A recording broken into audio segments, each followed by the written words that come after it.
အစီခံကသူ့တင်မောက်ကိုတစ်ချက်ကန်လိုက်ပါတယ်တစ်သက်လုံးအလိုလိုက်ခံလာရတဲ့တခင်လေးဟာအခုတော့အနိုင်မတိုက်နိုင်လို့ရှိုက်ကြီးတငင်နဲ့တောင်းပန်လိုက်ရပါတော့တယ်အခန်းထဲရောက်တဲ့အခါအဖေဖြစ်သူကအကြောင်းစုံမသိပဲသမီးရင်းကိုစူပူပါတော့တယ်အမေဖြစ်သူကလည်းသမီးရင်းရဲ့ပုံစံကိုကြည့်ပြီးစိတ်ပြက်နေပါတယ်ဒါကိုအစီခံမလေးကဝင်ပြောပါတယ်老爷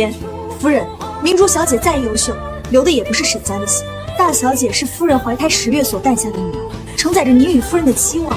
您当真忍心她被一个区区养女所欺负吗您的亲生女儿在家中被养女所欺辱我出手教训保全的是沈家的人ဒီစကားကြောင့်လူကြီးတွေဝေသွားပြီးတားငယ်ကိုအမဖြစ်သူအားတောင်းပန်ခိုင်းလိုက်ပါတယ်အဲ့ဒီနောက်အစီခံမလေးကမိသားစုအစဉ်လာလက်ဖက်ရည်ကိုတိုက်ဖို့ပြင်ဆင်လိုက်ပါတယ်အဲ့ဒီအချိန်မှာရှမ်မိသားစုရဲ့အာဏာအရှိဆုံးအဖိုးကြီးပြန်ရောက်လာပါတယ်အဖိုးကြီးကသမီးရင်းလေးကိုနှုတ်ဆက်ပြီးတဲ့နောက်အစီခံမလေးကရှေ့ခေမိဖုရားကြီးတွေသာလှုပ်လှရှိတဲ့နန်းတွင်ဦးချနီးနဲ့အဖိုးကြီးကိုနှုတ်ဆက်လိုက်ပါတယ်见过我才爷အဖိုးကြီးအံ့ဩသွားပါတယ်ဒါဟာရှေးဟောင်းသမိုင်းဝင်နန်းတွင်ယဉ်ကျေးမှုဖြစ်နေလို့ပါမွေးစားသမီးနဲ့တားငယ်ကဆက်ပြီးနှောက်ယှက်ဖို့ကြိုးစားပေမဲ့အစီခံမလေးကသူတို့ကိုအဖိုးကြီးရှိမှတင်ဆုံးမလိုက်ပါတယ်扇了上去区区养女一介外人竟然敢在老太爷面前阻碍老太爷嫡亲孙女认祖归宗你是不是丝毫没把沈家的规矩放在眼里还有你不识七书毫无教养老太爷都没说什么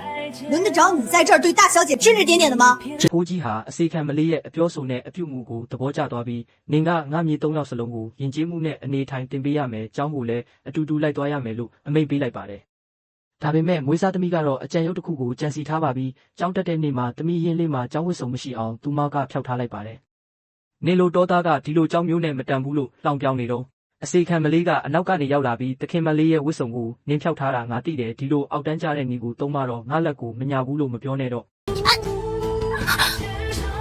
学校只能凭借制服和校徽入校你故意扔掉小姐校服想害小姐出丑用这么下三滥的手别怪我不客气了